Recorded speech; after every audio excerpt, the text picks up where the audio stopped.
السلام علیکم ورحمۃ اللہ وبرکاتہ۔ الحمد للہ رب العالمین والعاقبۃ للمتقین والصلاة والسلام علی اشرف الانبیاء والمرسلین وعلی آلہ واصحابہ اجمعین وبعد۔ قال تعالی فی کتابہ الکریم اعوذ باللہ من الشیطان الرجیم ادعو الی سبیل ربک بالحکمۃ والموعظۃ الحسنہ وجادلہم باللتی ہی احسن۔ معزز حاضرین، دینی اور ملی بھائیوں، ہمیں جو موضوع دیا گیا ہے نماز، میں اس موضوع سے ہٹ کر دوسرا موضوع دعوت و تبلیغ کے تعلق سے چند باتیں یا کچھ باتیں آپ لوگوں کے سامنے رکھنا چاہتا ہوں، کیونکہ یہ ایسا موضوع ہے جس پہ گفتگو کم ہوتی ہے، اور انشاءاللہ اس کا بھی ذکر دوران گفتگو آ جائے گا۔ جو آیت کریمہ میں نے پڑھی ہے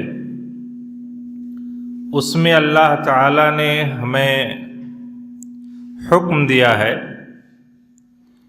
ادعو الی سبیل ربک، اے لوگو اللہ کے راستے کی طرف بلاؤ۔ ایک اور آیت میں اللہ تعالیٰ نے کہا قل ھذہ سبیلی ادعو الی اللہ، اے اللہ کے رسول صلی اللہ علیہ وسلم آپ کہہ دیجئے کہ یہ میرا راستہ ہے، میں اللہ کی طرف بلا رہا ہوں۔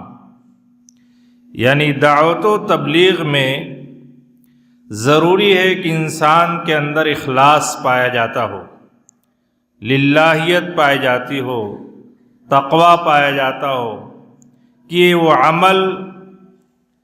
یہ جو عمل انجام دے رہا ہے یہ خالص اللہ تعالیٰ کے لیے انجام دے رہا ہے، کیونکہ یہ عمل انبیاء علیہ السلام کا عمل ہے، اور اس طریقے سے انسان جو بھی اللہ کے راستے کی طرف بلائے اس کے اندر اخلاص ہو، للہیت ہو۔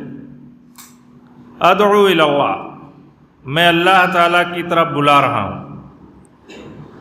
بہت سارے دعات، بہت سارے مبلغین ایسے ہیں جو دعوت و تبلیغ میں اللہ تعالیٰ کی طرف یعنی قرآن و حدیث کی دعوت نہ دے کر کے کسی شیخ کی طرف دعوت دیتے ہیں، کسی امام کی طرف دعوت دیتے ہیں، کسی بزرگ اور فقیہ کی طرف دعوت دیتے ہیں، تو دعوت میں اخلاص نہیں ہے، وہ اللہ کی طرف دعوت نہیں دے رہے ہیں۔ ادعو الی سبیل ربک، اللہ کے رسول صلی اللہ علیہ وسلم سے ایک بار اللہ کے رسول صلی اللہ علیہ وسلم نے ایک بار صحابہ کرام رضی اللہ عنہم اجمعین کے درمیان ایک سیدھی لکیر کھینچی اور اس لکیر کے دائیں بائیں کچھ لکیریں کھینچی، اور سیدھی لکیر کے تعلق سے آپ نے فرمایا ھذا سبیل اللہ، یہ اللہ کا راستہ ہے، اور دائیں اور بائیں لکیروں کے تعلق سے کہا کہ ھذہ سبل الشیاطین، یہ شیطانی راستے ہیں۔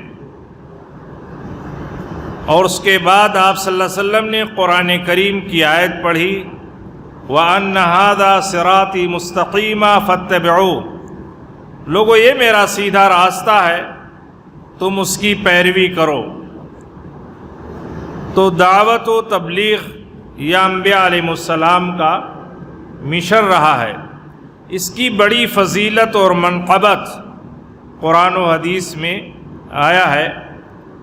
اللہ کے رسول صلی اللہ علیہ وسلم نے فرمایا لَأَن يَهْدِيَ اللَّهُ بِكَ رَجُلًا وَاحِدًا خَيْرٌ لَكَ مِنْ حُمْرِ النَّعَمِ، اگر آپ کے ہاتھ پر کوئی ایک آدمی ہدایت پا جائے کوئی ایک بے نمازی نماز پڑھنے لگے، کوئی ایک گنہگار عاصی جو ہے گناہوں سے توبہ کر لے، اور اس طریقے سے کوئی شرک سے توحید کی طرف آ جائے، بدعات سے سنت کی طرف آ جائے، تو تمہارے لیے سرخ اونٹوں سے بہتر ہے۔ یہ اللہ کے رسول صلی اللہ علیہ وسلم نے یہ فضیلت بیان کی ہے۔ اب ہم میں سے ہر شخص، ہر نوجوان، ہر جو ہے مرد و خواتین یہ غور کریں کہ ہمارا دعوت و تبلیغ میں کتنا حصہ ہے۔ ہم نے لوگوں تک اللہ اور اس کے رسول صلی اللہ علیہ وسلم کی باتوں کو کہاں تک پہنچایا ہے؟ کیا ہم نے اپنے قول کے ذریعے سے، اپنے عمل کے ذریعے سے، اپنے مال کے ذریعے سے دعوت و تبلیغ میں حصہ لیا کہ نہیں لیا؟ تو اس طریقے سے کہا کہ ادعو الی سبیل ربک، اپنے رب کے راستے کی طرف لوگوں کو بلائیے۔ ایک اور حدیث میں اللہ کے رسول صلی اللہ علیہ وسلم نے فرمایا، من دعا الی ہدی، جو کسی راستے کی طرف، سیدھے راستے کی طرف بلائے تو اس کے لیے بھی اتنا ہی اجر ہے جتنا کہ اس پر عمل کرنے والے کے لیے اجر ہے، ولا ينقص من اجرہ شیئا، اور اس کے اجر سے کچھ کمی واقع نہیں ہوگی۔ آپ صلی اللہ علیہ وسلم نے فرمایا، نظر اللہ امرا سمع مقالتی، اللہ تعالیٰ اس شخص کے چہرے کو تر و تازہ کر دے جو میری بات کو سنے پھر لوگوں تک اس کو پہنچائے۔ ہم لوگ یہاں اکٹھا ہیں اور جو ہے واعظین اور خطیب حضرات اللہ اور اس کے رسول کی باتوں کو آپ تک پہنچا رہے ہیں، آپ سن رہے ہیں۔ آپ کا کام ہے کہ سن کر اس پر عمل کریں اور پھر لوگوں تک اس کو پہنچائیں، اپنے تک محدود نہ رکھیں۔ آپ صلی اللہ علیہ وسلم حجۃ الوداع کے موقع پر صحابہ کرام رضی اللہ عنہم اجمعین کو مخاطب کرتے ہوئے کہا تھا، جو لوگ یہاں موجود ہیں، حجۃ الوداع کے موقع پر صحابہ کرام کی تعداد تقریباً 1,24,000 بتلائی جا رہی ہے۔ آپ نے کہا، جو میں نے یہ بات کہی ہے اس کو لوگوں تک پہنچا دو، فَلْيُبَلِّغِ الشَّاهِدِ الْغَائِبَ، چاہیے کہ جو موجود لوگ ہیں وہ غیر موجود، جو غیر حاضر ہیں، ان تک ہماری باتیں پہنچا دو۔ تو اس طریقے سے صحابہ اکرام نے اللہ کے رسول صلی اللہ علیہ وسلم کی باتوں کو ہم تک پہنچایا قرآن و حدیث کی شکل میں۔ ہم بھی قرآن و حدیث کی باتیں ان لوگوں تک پہنچائیں جن تک قرآن و حدیث کی باتیں نہیں پہنچی ہیں، یا پہنچی ہیں تو غلط انداز میں پہنچی ہیں تو ٹیڑھی میڑھی پہنچی ہیں۔ ہمیں چاہیے کہ قرآن و حدیث کی سیدھی سیدھی باتیں لوگوں کے جو ہے دلوں تک، لوگوں کے کانوں تک پہنچائیں تاکہ وہ بھی اس پر عمل کر کے دنیا اور آخرت کی کامیابی سے سرفراز ہوں۔ تو اس طریقے سے اللہ کے رسول صلی اللہ علیہ وسلم مجلس میں ایک اور آدمی تھے، ان کا نام تھا ابو شاہ۔ انہوں نے کہا، اللہ کے رسول، یہ جو تقریر آپ نے کی ہے حجۃ الوداع کے موقع پر، اس کو آپ ہمارے لیے لکھ دیجئے، ہم اس کو یاد کریں گے، اس کو لوگوں تک پہنچائیں گے۔ تو آپ صلی اللہ علیہ وسلم نے کہا، اکتبوا لابی شاہ، اس چیز کو ابو شاہ کے لیے لکھ دو۔ تو اس طریقے سے اللہ کے رسول صلی اللہ علیہ وسلم نے اپنی باتوں کو، قرآن و حدیث کی باتوں کو دوسروں تک پہنچانے کا ہمیں حکم دیا ہے، اس کی فضیلت بیان کی ہے، اس کی منقبت بیان کی ہے، اس کا مقام بیان کیا ہے۔ آپ نے فرمایا کہ بلغوا عنی ولو آیا، اگر قرآن و حدیث سے ایک بات بھی جانتے ہو تو اس کو لوگوں تک پہنچا دو۔ آج ہمارا معاشرہ، ہمارا ماحول کیا کہہ رہا ہے؟ ارے چھوڑو، کون جائے گا اس جھنجٹ میں پڑھنے، کون جائے گا لوگوں کو بتلانے۔ نہیں، آپ کے پاس اگر وہ چیز ہے تو آپ لوگوں تک پہنچائیے، لیکن شرط ہے کہ آپ اس کو کیسے پہنچائیں گے؟ بالحکمت، حکمت کے ذریعے سے آپ پہنچائیے۔ ایسا نہ ہو کوئی سگریٹ پی رہا ہو اور اگر ہم اس سے ایسے انداز میں کہیں کہ بھائی سگریٹ حرام ہے تو کہے گا آپ ایک پی رہے تھے اب دو پئیں گے. نہیں، آپ اس کو حکمت کے ذریعے سے اللہ اور اس کے رسول صلی اللہ علیہ وسلم کی باتوں کو پہنچائیے. ایک بار اللہ کے رسول صلی اللہ علیہ وسلم نماز پڑھ رہے تھے. دوران نماز میں ایک صحابی کو چھینک آ گئی اور سننے والوں نے کہا، انہی میں سے ایک آدمی نے سنا جب چھینک آئی تو کہا کہ الحمدللہ. چھینک کے بعد کہا الحمدللہ. تو لوگوں نے جو ہے اس کی طرف دیکھنا شروع کیا نماز کی حالت میں. وہ سمجھ گئے کہ مجھے خاموش کرنا چاہتے ہیں، پھر وہ خاموش ہو گئے. جب نماز سے فارغ ہوئے تو اللہ کے رسول صلی اللہ علیہ وسلم نے کہا کہ نماز ہے، اس میں گفتگو، اس میں بات چیت درست نہیں ہے، اس میں تسبیحات ہیں اور جو ہے اللہ تعالیٰ کا کلام ہے، قرأت قرآن ہے. وہ صحابی رسول کہتے ہیں ما رأیت معلما احسن من، میں نے اللہ کے رسول صلی اللہ علیہ وسلم سے اچھا کوئی معلم نہیں دیکھا جس نے کہ اللہ کے رسول صلی اللہ علیہ وسلم نے اتنے اچھے انداز میں اور حکمت کے ساتھ اس صحابی رسول کو آپ صلی اللہ علیہ وسلم نے بات سمجھائی کہ یہ نماز کی حالت میں گفتگو منع ہے. آج اگر ہمیں کسی کو تنبیہ کرنی ہو، کسی منکر سے روکنا ہو تو ہمارا انداز مختلف رہتا ہے، سننے والا متنفر ہو جائے. ایک بار اللہ کے رسول صلی اللہ علیہ وسلم کے پاس ایک صحابی رسول آئے اور انہوں نے کہا اللہ کے رسول اذن لی فی الزنا، اللہ کے رسول مجھے زنا کی اجازت دے دیجیے. کتنا سخت سوال تھا، کتنا ہی جو ہے غصے والا سوال تھا کہ پوچھ رہے ہیں مجھے زنا کی اجازت دے دیجیے اللہ کے رسول. تو اللہ کے رسول صلی اللہ علیہ وسلم نے اس صحابی رسول کو قریب کیا، کہا یہ ادھر بیٹھیے. کہا اتحب لامک، کیا آپ یہ چیز اپنی ماں کے لیے پسند کرتے ہیں؟ کہا نہیں اللہ کے رسول.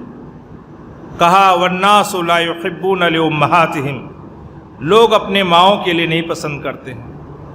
کہا تحب لاختک، کیا آپ اس کو اپنے بہن کے لیے پسند کرتے ہیں؟ کہا نہیں اللہ کے رسول. کہا والناس لا يحبون لاخواتہم، لوگ بھی اپنے بہنوں کے لیے یہ چیز نہیں پسند کرتے ہیں. کہا کہ آپ اپنے پھوپھی کے لیے پسند کرتے ہیں؟ کہا نہیں اللہ کے رسول. کہا والناس لا يحبون لعمامہم عماتہم، اپنے پھوپھیوں کے لیے لوگ نہیں پسند کرتے ہیں. جب اللہ کے رسول صلی اللہ علیہ وسلم نے اس صحابی رسول کو یہ بات حکمت کے ذریعے سے سمجھا دی، اس کے بعد آپ نے اپنا ہاتھ اس کے سینے پر رکھا، کہا اللہم طہر قلبہ، اے اللہ تعالیٰ تو اس کے دل کو پاک و صاف کر دے. تو ایسے ہی جب ہم اللہ اور اس کے رسول صلی اللہ علیہ وسلم کی باتوں کو لوگوں تک پہنچائیں تو حکمت کے ساتھ پہنچائیں. حکمت ضروری ہے، ورنہ ہماری بات جو ہے ہوا میں رہ جائے گی، ہماری بات کوئی سنے گا نہیں، اس کو قبول نہیں کرے گا. اللہ کے رسول صلی اللہ علیہ وسلم کی عادت مبارکہ تھی، فجر کی نماز کے بعد آپ صلی اللہ علیہ وسلم بیٹھتے اور پوچھتے لوگوں سے ہل رأى منکم الرؤیا، کیا تم میں سے کسی نے آج خواب دیکھا ہے؟ تو لوگ جو خواب دیکھتے اس کو اللہ کے رسول صلی اللہ علیہ وسلم کے سامنے بیان کرتے، پھر آپ صلی اللہ علیہ وسلم اس کی تعبیر بیان کرتے. حضرت عبداللہ بن عمر رضی اللہ تعالیٰ عنہ کہتے ہیں میری بھی خواہش تھی کہ میں بھی کوئی خواب دیکھوں، پھر صبح فجر کے بعد اللہ کے رسول صلی اللہ علیہ وسلم سے بیان کروں اور پھر اس کی تعبیر سنوں. کہا ایک بار میں نے خواب دیکھا، پھر میں اپنی بہن حفصہ سے جا کر کے بیان کیا، حفصہ نے اللہ کے رسول صلی اللہ علیہ وسلم سے بیان کیا، پھر اللہ کے رسول صلی اللہ علیہ وسلم نے خواب سننے کے بعد کہا نعم الرجل عبداللہ لو کان یصلی باللیل، عبداللہ کتنے اچھے آدمی ہیں اگر وہ رات میں نماز پڑھتے، اگر وہ رات میں نماز پڑھتے، یعنی تہجد کی نماز سے وہ غافل تھے. تو کہا نعم الرجل عبداللہ لو کان یصلی باللیل، اگر وہ رات کی نماز پڑھتے. حضرت عبداللہ بن عمر نے جب اللہ کے رسول صلی اللہ علیہ وسلم کی زبان سے یہ بات سنی، اسی وقت سے آپ تہجد کی نماز میں لگ گئے، راتوں کو جاگتے۔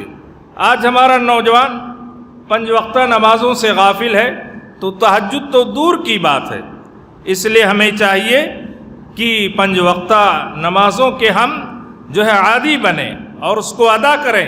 اس فرض کی ادائیگی کے لیے ہم جد و جہد کریں، اپنے جو شیطانی جو ہے شقاوت ہے یا شیطانی جو غلبہ ہے اپنے اوپر سے، اس کو دور کرنے کی کوشش کریں۔ شیطان ہمیں نیکیوں سے، ہمیں جو ہے طاعات سے، ہمیں جو ہے اللہ کے رسول صلی اللہ علیہ وسلم کی فرما برداری سے دور کرنے کی کوشش کرتا، دھکے دیتا ہے۔ ہماری کوشش ہونی چاہیے کہ ہم دھکا دے کر کے مسجدوں تک پہنچیں اور اس رکاوٹ کو، خواہشات کو، نیند کو اور جو ہے وساوس کو ختم کر کے مسجدوں تک پہنچیں۔ تو اللہ کے رسول صلی اللہ علیہ وسلم کی دعوت و تبلیغ میں حکمت ہوتی تھی، وہ حکمت ہمیں اپنانا چاہیے۔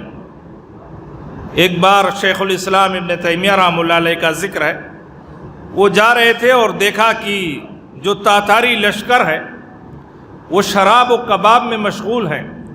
لوگوں نے کہا کہ ان کو تھوڑا نصیحت کیجئے، شراب پیے ہوئے ہیں، مسلمان ہو چکے ہیں۔ کہا نہیں، ان کو وہیں رہنے دیجئے، اگر یہ شراب و کباب سے فارغ ہو جائیں گے تو یہ قتل و قتال میں لگ جائیں گے، ناحق جو ہے لوگوں کو قتل کریں گے۔ تو یہ بھی ایک حکمت تھی کہ اس طریقے سے لوگوں کا قتل کرنا یہ زیادہ بڑا عظیم گناہ ہے بجائے شراب پینے کے۔ تو اللہ کے رسول صلی اللہ علیہ وسلم کو اللہ تعالیٰ نے حکم دیا تھا، ادعو الی سبیل ربک بالحکمہ، حکمت کے ذریعے سے لوگوں کو بلائیے، والموعظۃ الحسنہ، اور موعظہ حسنہ کے ذریعے سے لوگوں کو اللہ کی باتوں تک، اللہ کی باتوں کو پہنچائیے۔ موعظہ حسنہ کیا ہے؟ اچھی بات، اچھی نصیحت۔ ہم اگر کسی کو اللہ اور اس کے رسول کی بات پہنچائیں تو نرمی سے پہنچائیں، بہت زیادہ تشدد نہ ہو، الفاظ میں ہمارے جو ہے بہت زیادہ سختی نہ ہو۔ اللہ تعالیٰ نے حضرت موسیٰ اور ہارون علیہ السلام کو کہا تھا کہ فرعون کے پاس جاؤ، تبلیغ کرو، اللہ کی بات پہنچاؤ، تو کیا حکم دیا تھا؟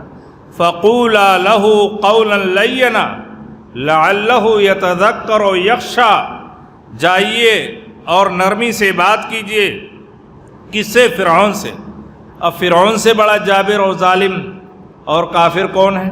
جو انا ربکم الاعلیٰ کا دعویٰ کرتا تھا، اس کو اللہ تعالیٰ نے کہا کیا؟ فَقُولَا لَهُ قَوْلًا لَيِّنًا۔ تو ہمارے سامنے جو مدعو ہو، جس کو ہم اللہ اور اس کے رسول کی بات پہنچانا چاہتے ہیں، ہمیں چاہیے کہ ہم نرمی سے اس سے گفتگو کریں تاکہ اس کے دل پر اثر انداز ہو، اللہ اور اس کے رسول کی باتوں کو سمجھنے کی کوشش کریں۔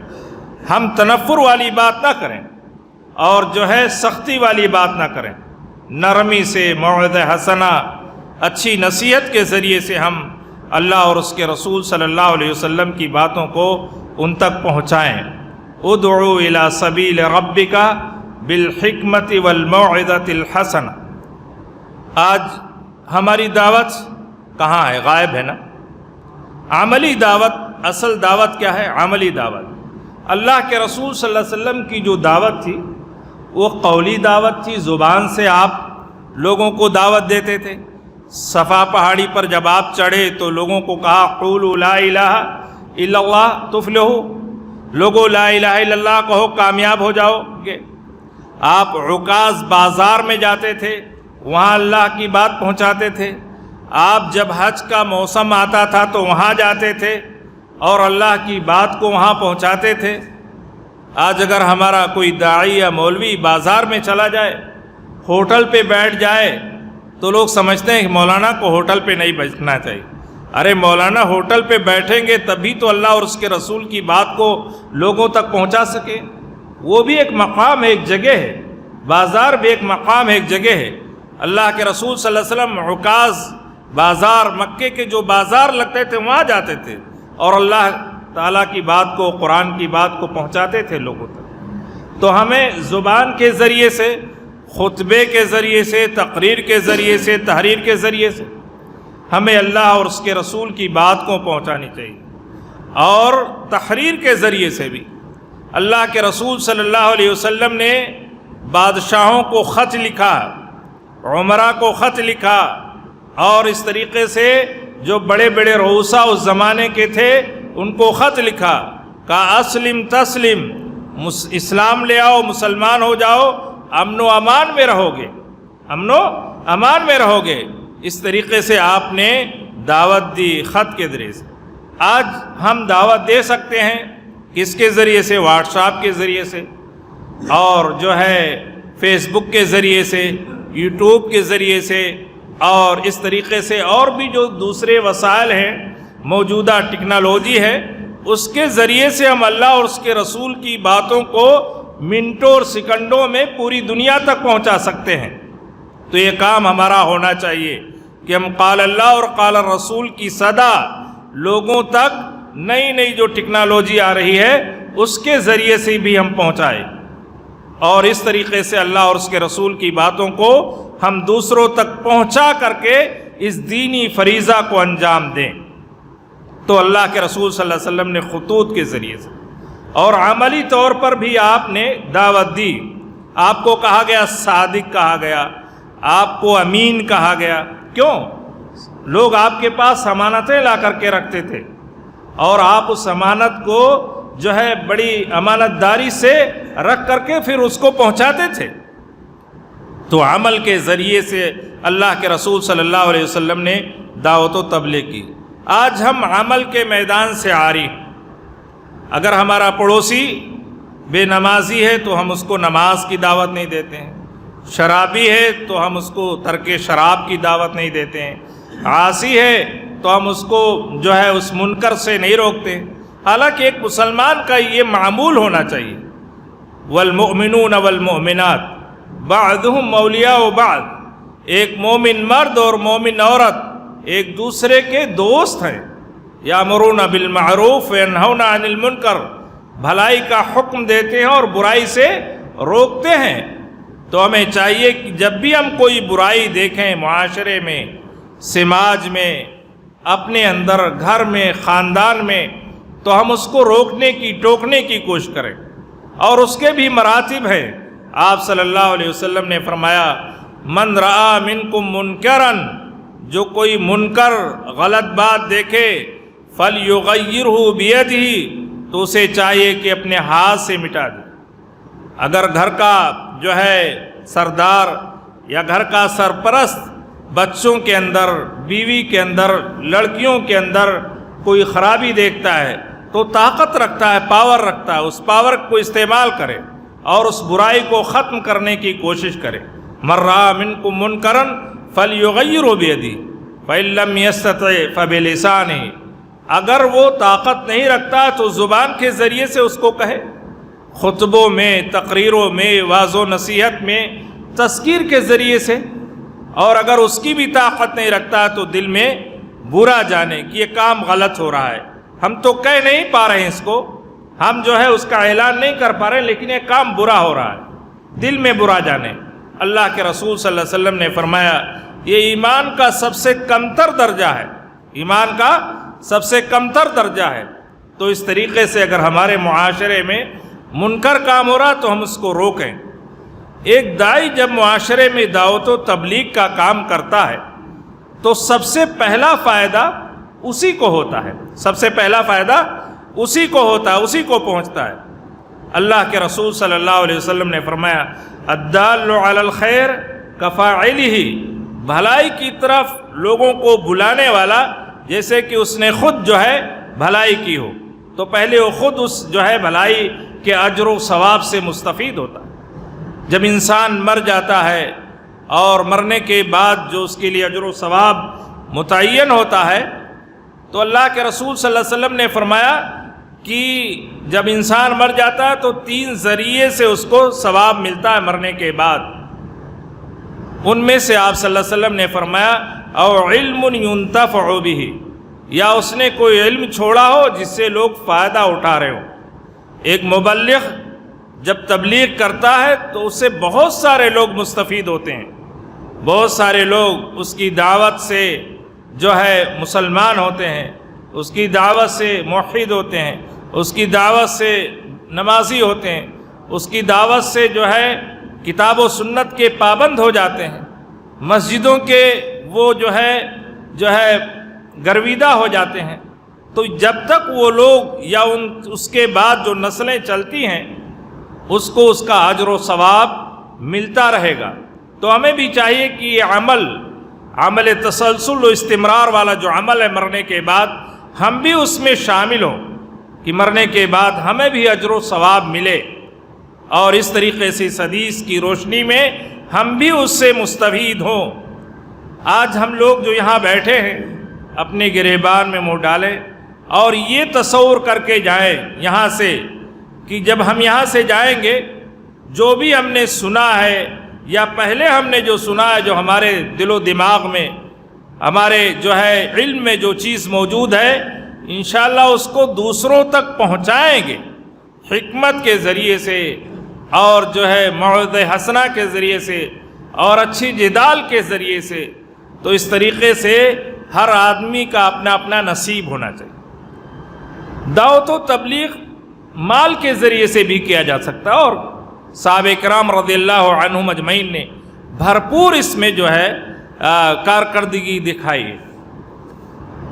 اللہ کے رسول صلی اللہ علیہ وسلم جب ہجرت کر رہے تھے تو ہجرت کے وقت حضرت اسماء بنت ابی بکر رضی اللہ عنہا کا تذکرہ آتا ہے کہ انہیں اللہ کے رسول صلی اللہ علیہ وسلم کا مشکیزہ باندھنے کے لیے کوئی رسی نہیں مل رہی تھی، کوئی کپڑا نہیں مل رہا تھا جس سے مشکیزہ باندھ دیں اور زاد راہ کو باندھ دے جو اللہ کے رسول صلی اللہ علیہ وسلم اپنے سفر میں لے جائیں۔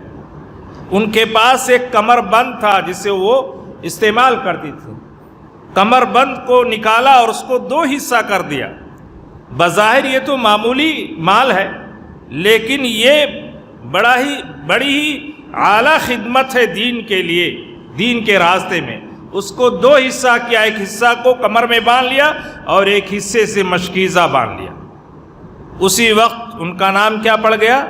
ذات النطاقین، دو نطاق والی۔ اور تو ہمارا بھی حصہ دین کی خدمت میں ہونا چاہیے۔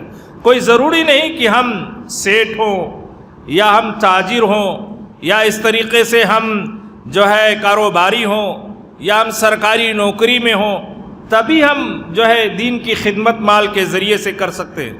نہیں، آپ روزانہ یومیہ طور پر جو آپ کماتے ہیں اس کمائی میں آپ 5 روپیہ 10 روپیہ اپنا ایک وظیفہ بنا لیں، انشاءاللہ جو تنخواہ ملے گی اس میں سے ہم اتنا دین کی خدمت و تبلیغ میں خرچ کریں گے۔ ہم جو آج دہاڑی پائیں گے اس میں سے 10 روپیہ 20 روپیہ ہم جو ہے فی سبیل اللہ میں خرچ کریں گے۔ یہ ہمارا جذبہ اور مشن ہونا چاہیے۔ اس میں ہمارے مال میں بھی برکت ہوگی، ہمارے عمل میں، ہمارے نیکی میں بھی اضافہ ہوگا۔ حضرت خدیجہ رضی اللہ تعالیٰ عنہ نے اپنے مال کے ذریعے سے اللہ کے رسول صلی اللہ علیہ وسلم کی خدمت کی، اور اللہ کے رسول صلی اللہ علیہ وسلم کی بھرپور خدمت کی۔ اللہ کے رسول صلی اللہ علیہ وسلم جب غار حرا سے واپس آئے اور حضرت خدیجہ رضی اللہ تعالیٰ عنہ کو بیان کیا کہ ایسے ایسے ہمارے ساتھ حادثہ ہوا، تو بڑی جرات کے ساتھ اللہ کے رسول صلی اللہ علیہ وسلم کی تائید اور مدد کی۔ کہا کہ واللہ لا یضیعک اللہ ابدا، اللہ تعالیٰ آپ کو کبھی بھی ہلاک اور برباد نہیں کرے گا۔ آپ کے اندر تو یہ صفات پائے جاتے ہیں۔ پھر 3-4 صفتیں گنائی، کہا کہ آپ مہمان نواز ہیں، آپ دوسروں کی مدد کرتے ہیں، آپ دوسروں کے لیے کماتے ہیں، آپ جو ہے مصیبتوں میں دوسرے کے مدد آتے ہیں، آپ مہمان نوازی کرتے۔ یہ صفات جن کے ہوں اللہ تعالیٰ ان کو ضائع نہیں کرے گا۔ آج اگر ہمارے گھر میں مہمان آئے تو ہماری عورتیں ناک و بھوں چڑھاتی ہیں، کیونکہ وہ دین سے بہت دور ہیں، وہ خدمت خلق سے دور ہیں۔ ہمارا جو ایک مبلغ ہو، ایک داعی ہو، اس کا حصہ اپنے گھر کے لیے بھی کچھ ہونا چاہیے، گھر کی عورتوں کو بھی کچھ بتانا چاہیے، دین کی باتیں۔ کبھی ان کو کوئی اچھی کتاب روزانہ 1 صفحہ 2 صفحہ پڑھ کر کے سنانا چاہیے تاکہ دینی جذبہ ان کے اندر پیدا ہو۔ ہمارے اندر، ہمارے معاشرے میں یا ہم علماء کے درمیان یہ چیز مفقود ہے، اور جسے کہہ لیجئے چراغ تلے اندھیرا۔ ہم تو تقریریں کرتے ہیں لیکن ہماری عورتیں بالکل نابلد ہوتی ہیں، پیچھے وہ کچھ نہیں جانتی دین کے تعلق سے۔ حضرت گئے ہیں، تقریر کریں گے، لفافہ ملے گا اور آئے گا، اور گھر کا خرچ چلے گا۔ نہیں، تبلیغ ہم اپنے گھر کے اندر بھی کریں۔ یہ اللہ تعالیٰ نے ہمیں حکم دیا ہے کہ ہم گھر کے اندر بھی قرآن کی تلاوت کر کے دین کی باتیں ان کو بتلائیں، تو مال کے ذریعے سے بھی ہم دین کی خدمت کر سکتے ہیں۔ ہجرت کے وقت حضرت ابوبکر صدیق رضی اللہ تعالیٰ عنہ کے پاس ایک تھیلی اشرفی کی تھی جو گھر کے اندر رکھا ہوا تھا، جس سے ان کا گھر کا خرچ چلتا تھا۔ جب ہجرت کرنے لگے تو پوری تھیلی اٹھا لی۔ ان کے دادا، بچوں کے دادا نے بچوں سے پوچھا، ابو قحافہ نے جو بھی مسلمان نہیں ہوئے تھے، کہا کیا تم لوگوں کے لیے کچھ مال و درہم چھوڑ کر گئے ابو بکر؟ کہاں چھوڑ کے گئے ہیں؟ پھر حضرت اسما اور ان کی بہنوں نے ایک تھیلی میں پتھر رکھا چھوٹے چھوٹے، اور اس کے اوپر کپڑا رکھ دیا، اور اپنے دادا کے ہاتھ کو لا کر کے رکھا، وہ نابینا تھے۔ کہا دیکھو یہ ہمارے والد صاحب نے ہم لوگوں کے لیے روپیہ پیسہ چھوڑ کر کے گئے، دینار، ہم اس کے ذریعے سے اپنی عیش، اپنی زندگی گزار سکتے ہیں۔ تو یہ تھا جذبہ دین کی خدمت کا مال کے ذریعے سے، دین کی خدمت کا مال کے ذریعے سے۔ آج ہمارے اندر تو ڈر ستایا رہتا ہے، اگر ہم نے دے دیا تو ہمارے اندر کمی ہو جائے گی، ہمارا فلاں کام رک جائے گا، ہمارا فلاں چھت رک جائے گا، ہماری زیب و زینت اور آشائش کی فلاں چیز نہیں مکمل ہو پائے گی۔ نہیں، آپ اللہ کے راستے میں خرچ کیجئے، دعوت کے میدان میں خرچ کیجئے، تبلیغ کے میدان میں خرچ کیجئے، مدارس اور مساجد میں خرچ کیجئے، اللہ تعالیٰ آپ کو اس سے زیادہ اضعاف مضاعفہ دے گا، دگنا چگنا دے گا۔ تو اس طریقے سے حضرت ابوبکر صدیق رضی اللہ تعالیٰ عنہ نے اپنے مال کو اللہ کے راستے میں خرچ کیا۔ غزوہ تبوک کے موقع پر اللہ کے رسول صلی اللہ علیہ وسلم نے صحابہ کرام رضی اللہ عنہم اجمعین کو مال جمع کرنے، اکٹھا کرنے کا حکم دیا، اور ایک بہت سی تنگی کے حالت میں یہ غزوہ ہو رہا تھا، جسے جیش العسرہ بھی کہا جاتا ہے۔ حضرت ابوبکر صدیق رضی اللہ تعالیٰ عنہ اپنا پورا مال اٹھا کر کے اللہ کے رسول صلی اللہ علیہ وسلم کے قدموں میں لا کر کے رکھ دیا، اور اس کے بعد حضرت عمر رضی اللہ تعالیٰ عنہ اپنا نصف مال لے کر کے آئے۔ حضرت عمر کہتے ہیں کہ میں اپنے جی میں سوچ رہا تھا آج میں سبقت لے جاؤں گا حضرت ابوبکر رضی اللہ عنہ سے۔ اللہ کے رسول صلی اللہ علیہ وسلم نے پوچھا حضرت ابوبکر سے، ما ابقیت لآلک، آپ نے اپنے بال بچوں کے لیے کیا چھوڑا ہے؟ کہا کہ اللہ و رسول، اللہ اور اس کے رسول کو چھوڑا ہے، سارا مال لے آئے۔ حضرت عمر نے جب یہ بات سنی تو حیرت زدہ رہ گئے۔ تو ہم اپنے مال کے ذریعے سے بھی دین کی خدمت کر سکتے ہیں۔ اگر ہم اللہ کے راستے میں نکل نہیں سکتے، جا نہیں سکتے، پہنچ نہیں سکتے، تو ہمارا مال وہاں پہنچنا چاہیے۔ ادعو الی سبیل ربک، اللہ تعالیٰ نے ایک دوسری آیت میں کہا قل ھذہ سبیلی ادعو الی اللہ انا ومن اتبعنی علی بصیرہ، میں اور میری اتباع کرنے والے۔ بصیرت کی بنیاد پر اللہ تعالیٰ کی طرف دعوت دیتے ہیں۔ بصیرت یعنی علم کی بنیاد پر، جہالت کی بنیاد پر دعوت نہیں ہونی چاہیے۔ جیسے آج کل بہت سارے لوگ جہالت کی بنیاد پر دعوت دیتے ہیں، ایسے لوگوں کو اللہ کے رسول صلی اللہ علیہ وسلم نے کہا دعات علی ابواب جہنم، یہ ایسے دعائی ہیں، ایسے مبلغ ہیں جو جہنم کے دروازے پر کھڑے اور لوگوں کو اس جہنم کی طرف بلا رہے ہیں۔ نہیں، قال اللہ اور قال رسول کی طرف بلائیے، دعات علی ابواب جہنم نہ بنیے، تو اعلیٰ بصیرہ، بصیرت کی بنیاد پر دعوت ہونی چاہیے۔ کس چیز کی بصیرت؟ جہاں پر آپ دعوت دینے جا رہے ہیں، جہاں پہ تقریر کرنے کے جا رہے ہیں، وہاں کے ماحول معاشرے کو سمجھیے کہ کیسے لوگ ہیں، پڑھے لکھے ہیں، ان پڑھ ہیں، جاہل ہیں، یا پڑھے لکھے ہیں تو کس قسم کی پڑھائی ان کے پاس ہے، دینی تعلیم ہے، دنیاوی تعلیم ہے، اس اعتبار سے آپ ان سے بات کیجیے۔ اللہ کے رسول صلی اللہ علیہ وسلم نے حضرت معاذ بن جبل رضی اللہ تعالیٰ عنہ کو یمن کی طرف مبلغ بنا کر کے بھیجا، تو آپ نے سب سے پہلی بات جو کہی، اِنَّكَ تَأْتِي قَوْمًا مِّنْ أَهْلِ الْكِتَابِ، آپ کو میں اہل کتاب کی طرف مبلغ بنا کر کے بھیجا ہوں، یعنی وہ آسمانی کتابوں کے ماننے والے ہیں، ان کے پاس علم ہے، اسے علم کے معیار سے ان سے گفتگو کرنا، اور اس کے بعد کہا فَأَوَّلُ مَا تَدْعُوهُمْ شہادت اللہ الہ الا اللہ، سب سے پہلے جس چیز کی دعوت دینا وہ کیا ہے؟ کلمہ توحید ہے۔ آج بہت سارے دعات ایسے ہم میں سے جو نماز کی دعوت دیں گے، اخلاق کی دعوت دیں گے، صدقہ خیرات کی دعوت دیں گے، اکرام مسلم کی دعوت دیں گے، لیکن توحید کی دعوت نہیں ہوتی۔ حالانکہ سارے انبیاء علیہ السلام کی دعوت جو پہلی تھی وہ کیا تھی؟ توحید کی دعوت تھی۔ تو ہماری دعوت، پہلی دعوت کیا ہونی چاہیے؟ پہلی پکار کیا ہونی چاہیے؟ لا الہ الا اللہ، جیسے کہ اللہ کے رسول صلی اللہ علیہ وسلم نے کوہ صفا پر چڑھ کر کے کہا تھا کہ یا ایھا الناس قولوا لا الہ الا اللہ، اے لوگو لا الہ الا اللہ کہو، کامیاب ہو جاؤ گے۔ تو ہماری جو دعوت ہو پہلی، وہ توحید کی دعوت ہونی چاہیے۔ جب لوگ موحد ہو جائیں، جب لوگ توحید پرست ہو جائیں تو انہیں نماز کی دعوت دو، پھر نماز پڑھنے لگیں تو انہیں صدقہ خیرات کی دعوت دو، انہیں اور دیگر امور و مسائل کی دعوت دو۔ تو یہ مراتب ہونے چاہیے ہمارے دعوت و تبلیغ میں۔ تو اللہ تعالیٰ نے کہا کہ میں بصیرت کی بنیاد پر جس شخص کو آپ دعوت دے رہے ہیں اس کو بھی آپ جو ہے جانیں کہ دعوت دینے والا بھی جاننا چاہیے کہ میں جو مسئلہ بیان کر رہا ہوں، جو حکم بیان کر رہا ہوں، یہ بھی جو ہے قرآن و حدیث سے ثابت ہے، اور یہ قرآن و حدیث سے یہ مسئلہ ہے۔ تو اس طریقے سے ہمیں اس میدان میں آگے آنا چاہیے، اور ہماری دعوت انفرادی ہونی زیادہ کامیاب رہتی ہے، انفرادی دعوت زیادہ کامیاب ہوتی ہے۔ اجتماعی دعوتیں بھی چلنی چاہیے، جیسے مغرب اور عشاء کے درمیان آج کل جو پروگرام ہو رہے ہیں یہ زیادہ مؤثر ہیں ان جلسوں سے جو دو رات چلتے تھے اور اس کا نتیجہ صفر ہوتا تھا۔ تو اللہ تعالیٰ سے دعا ہے کہ اللہ تعالیٰ ہم سب کو دین کی تبلیغ میں جو ہے دین کی تبلیغ کے اللہ تعالیٰ ہمیں توفیق دے اور ہمارا حصہ اس میں زیادہ سے زیادہ ہو۔ آمین۔ وآخر دعوانا ان الحمد للہ رب العالمین۔